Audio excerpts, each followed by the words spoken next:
Hey, Indian Creek 8th grade students. It's Professor Blazek, and I'm here today. It is Thursday, April 22nd, with our daily e-learning lesson. I appreciate those of you. I realize I'm getting started a couple minutes late here.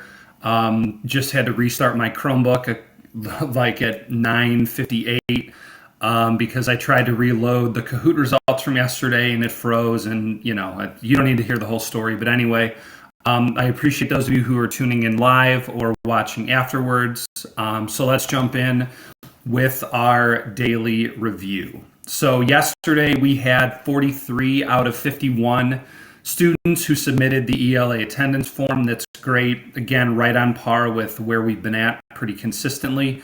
And then we had 14 out of 51, at least as of maybe like 9:30. I was reloading it just to check and see if anyone else had snuck in at the very end.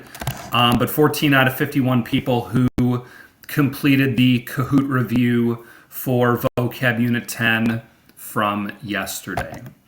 And so for our plan for today, we will go over the Google form for today that was sent out. We will do a review of Animal Farm Chapter 6, kind of a denser chapter. There's a lot of things going on, things that'll set up the story moving forward. So we'll try to get through that relatively quickly because I know that can make these videos go quite a bit longer. We'll assign the allegory chart sections that are homework for tonight. So, you had reading yesterday. Hopefully today it won't be quite as long. And then there are some optional vocab reviews on quizzes for today. We'll talk about those. And then just briefly review the social studies assignment that all of you have been working on all week. So without any further ado, we can jump into the journal highlights from yesterday, which was asking you that you can only save and you can only watch 3 movie franchises for the rest of time, including every movie within the franchise. Which ones are you going with? The one that came out on top was the one that I guessed would come out on top. There's a reason why it was the very first one. But the top 3 movie franchises as voted on by our 8th grade students were the Marvel Cinematic Universe, which was pretty far and away the number 1 overall choice. Almost half of the respondents picked it as one of its top 3. Second place was the Hunger Games, which, not surprised, but there were a couple that I thought might be higher. And then tied for third with 10 votes each was the Harry Potter film series and then the Spider-Man movies. And then the ones that just missed out, or I guess I should say the one rounding out the top 5 was Despicable Me. And then Toy Story and Jurassic Park looked like they were the 2 that kind of just missed out on cracking the top 5. So, Marvel Cinematic Universe, obviously it's the biggest set of movies. So if you're talking about just sheer number and the ability to watch different movies, that was obviously a great choice. And then, Harry Potter, Hunger Games, Despicable Me, none of them really super shocking. Some of the ones that are like kind of quote unquote older movie franchises, I wasn't surprised that they didn't get as many votes. I'd be interested to know how you all would vote, in 5 years, 10 years, anything like that. But that was the results from yesterday's quiz, and so not quiz, Google form. So let's jump over to today's Google form, where part 1 you can see for Animal Farm. The assignment for today is to fill out the allegory chart for Boxer and Clover. I'll give you a hint. They're the same animals. They're both horses. The character or the group that they stand in for from history are also going to be pretty similar as well. So that's just a little bit of a hint in filling things out. I'm sure most of you, if you read the descriptions and have been reading the story, will have no trouble identifying who Boxer and Clover stand for from history. I'll be going over chapter 6 today. I just mentioned that. And then just a reminder to anyone, because I have had students asking about reading ahead and getting extra work in. If you are looking for extra work, if you're already doing the optional assignments and still feel like you would like extra practice or extra work to do with the story, just email me and we can come up with assignments together that are going to be interesting to you. help boost your grade up, and also work on the skills that you want to work on. So I've had a couple different people who have been asking for those. That's great. But just wanted to throw that out there just as a reminder again for anybody else who would like it. So then for our optional assignments on quizzes, because tomorrow is going to be the quote-unquote quiz that will include Unit 10 word roots and then also review ones, I decided just to put reviews out for all of them for today on quizzes. So there are 3 different quizzes that are running. One just specifically on Unit 10 with the word roots and practice words, and then a review on Units 1 through 5, and then a separate review on Units 6 through 10. All right, the review ones, and actually the Unit 10 one, they're all somewhere around 30 to 35 questions. So you can do one, you can do all 3, you can do none. Like I said, these are the optional assignments. But I just wanted to put those out there so that even people who aren't doing chapter or Unit 10, they can still get the chance to do some review with the word roots that we've already done. And so those are out there for those of you who want to take advantage. Like I said, it's totally up to you. I'm just trying to put work out there for people who want to do it. And then finally, our attendance response today. You're getting the chance to go on vacation. You get to go to 3 foreign countries, and you're visiting them on vacation. And so the question is, which 3 are you choosing? And I think this is the longest list that I came up with. I don't know exactly how many countries there are, but there are obviously a lot more than the ones that I put down. But so pick the 3 destinations that you would choose for a international vacation. And then, as always, I'll have the results from this for tomorrow or on tomorrow's stream. So vacation, again, tried to keep it away from food. Who knows what the poll question will be tomorrow. If I can't find any other categories, we might be back to picking some food again. So that is your Google form for today, was shared out. So why don't we just jump right into Animal Farm Chapter 6. So Chapter 6 for Animal Farm, I can see here that my stream's bit rate, and I can actually see myself here. I don't think my video quality is coming through the best right now, so I apologize for anyone. Hopefully the sound is still okay, but I can see my face kind of jumping back and forth. So hopefully that'll be cleaned up a little bit moving forward. But Chapter 6 in Animal Farm, and actually here, why don't I switch over to the full screen view, because that seems to be much better. I think the reloading and everything obviously got me out of that. But Chapter 6 in Animal Farm, we're looking at life under Napoleon. And we talked about how in Chapter 5, Napoleon uses the dogs to chase Snowball off of the farm. He has now assumed complete control of the farm. And so Chapter 6 is our first look at what life is like under his leadership. And there are some things that some of you hopefully see as a little bit alarming, and maybe, don't look that different from how things would have been under Mr. Jones. But we'll begin with a summary. The animals work very hard now with the work of the windmill on top of their usual responsibilities. The pigs lower rations and institute Sunday work, which is quote unquote optional, even though only animals who take part in the work get their full daily allotment of feed. Anybody who doesn't do their work gets only half of their food on Sunday.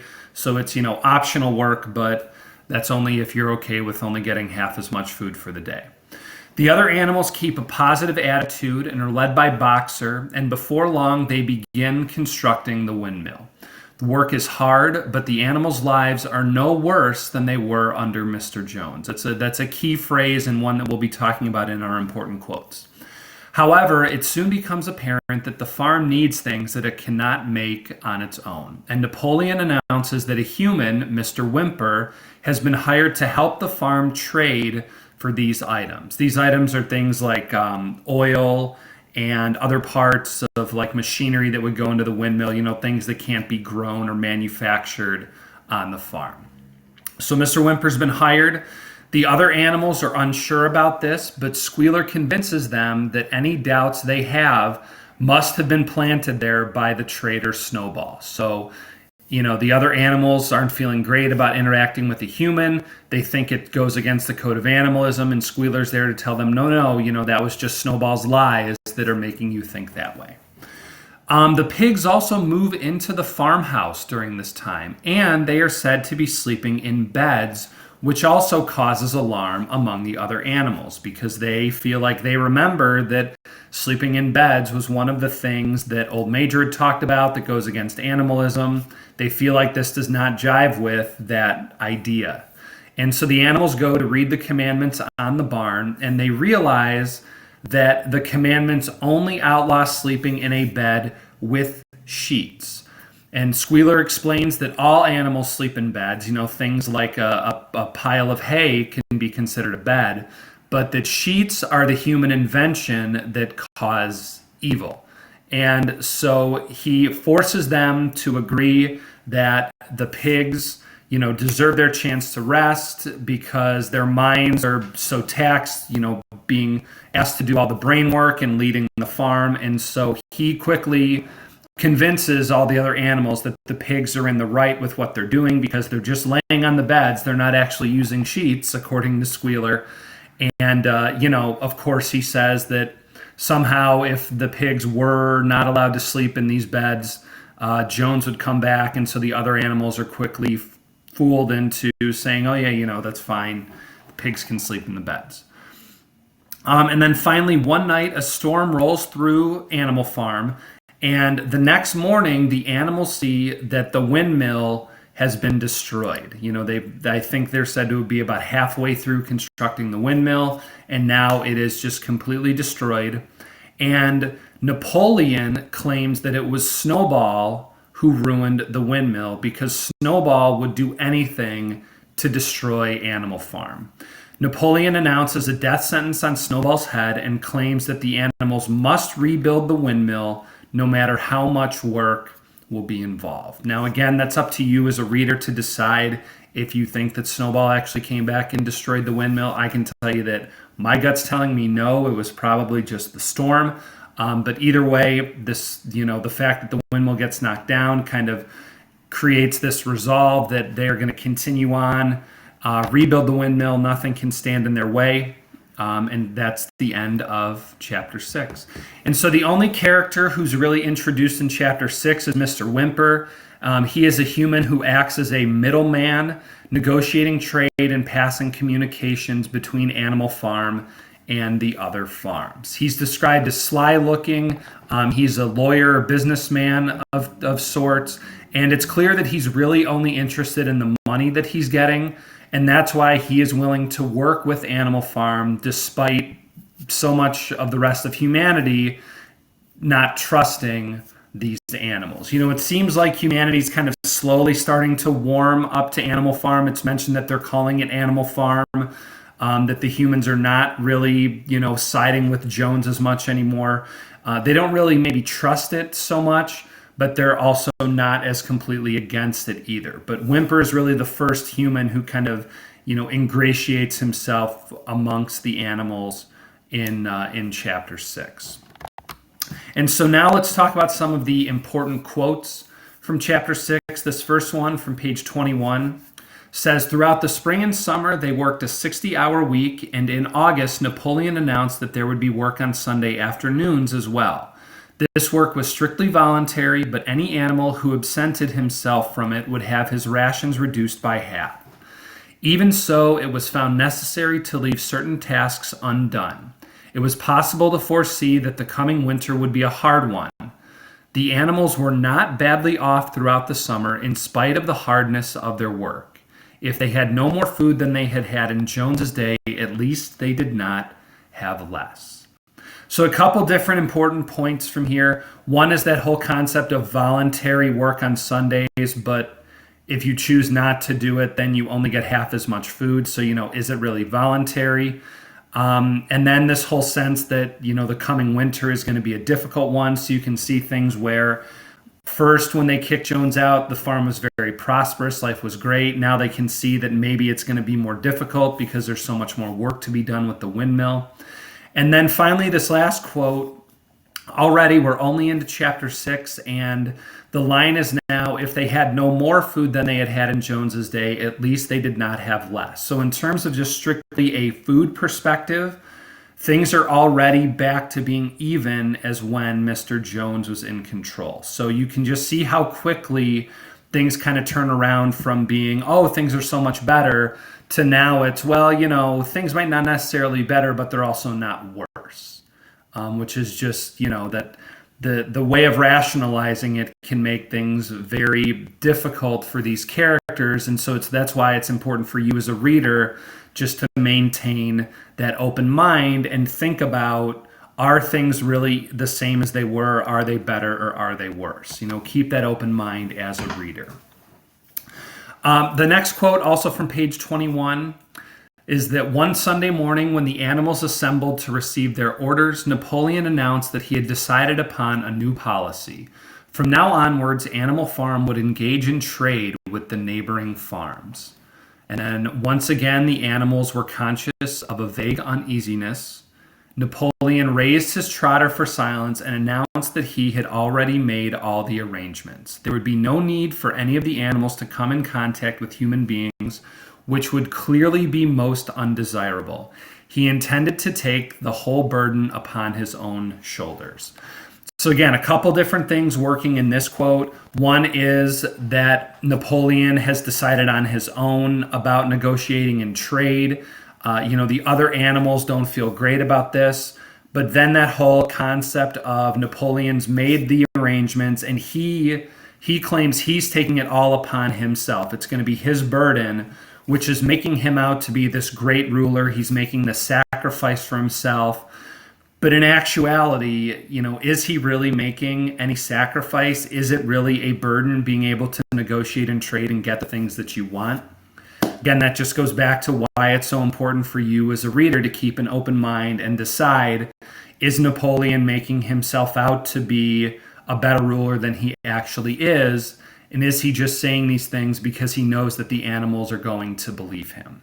All right, but that's, again, up for you to decide for yourselves.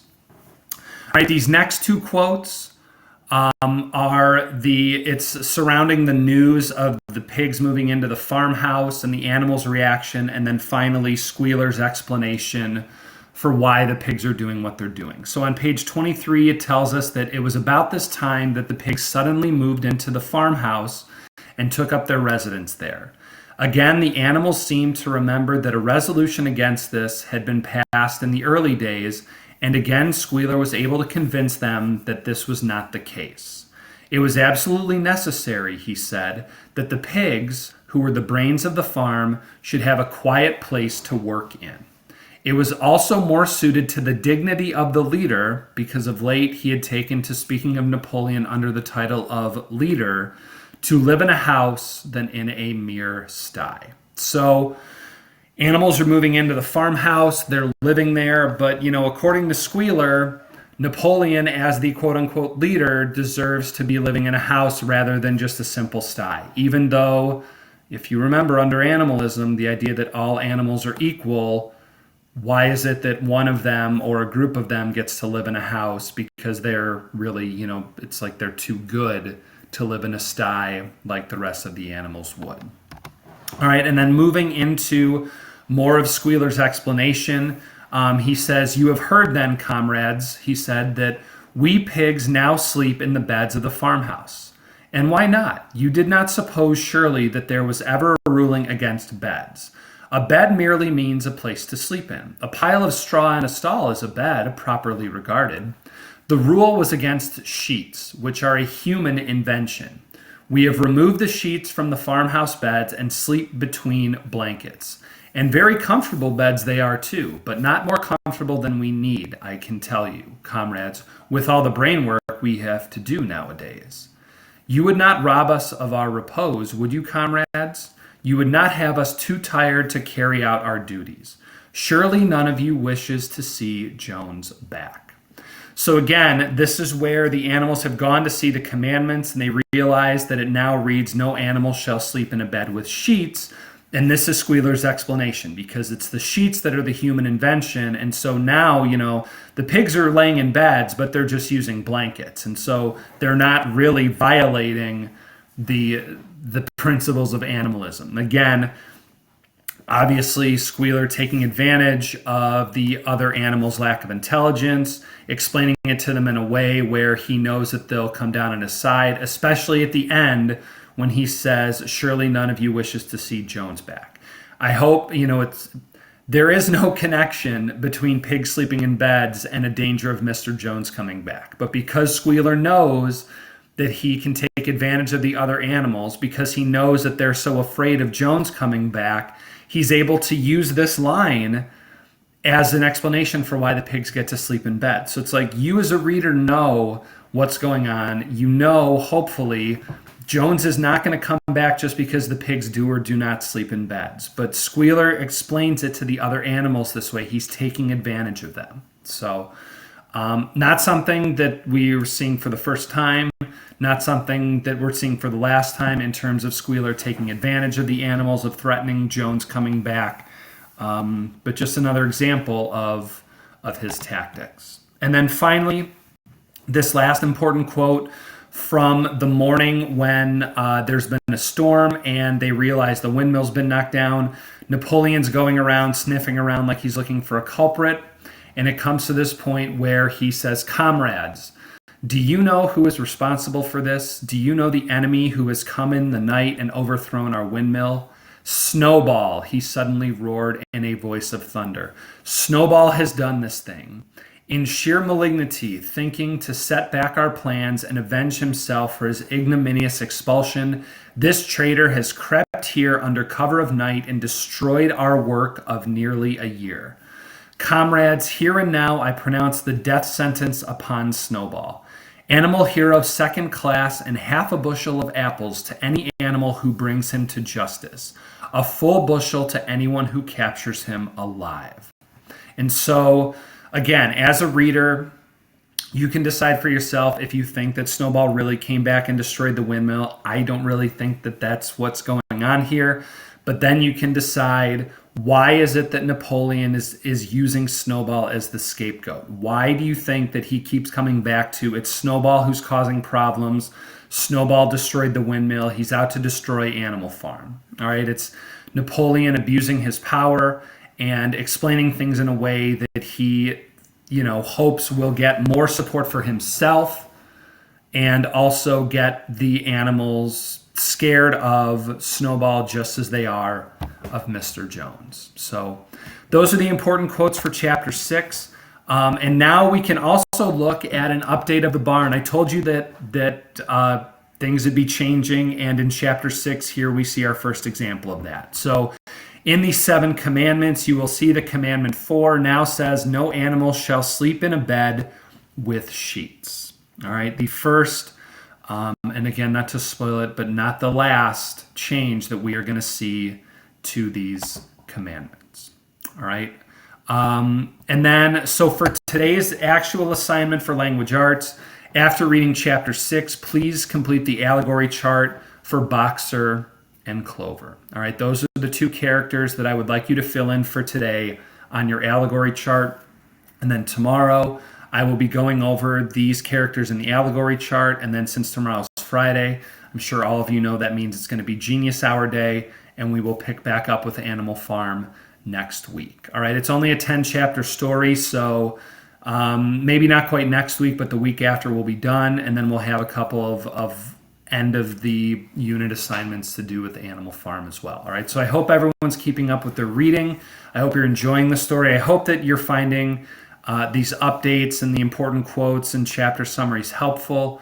If there's anything else that you feel like would be beneficial or any other questions you have about the story, please do not hesitate to email me because it's, there's just so much going on, and obviously through distance learning, we can't do all the same things that I would like to do in class.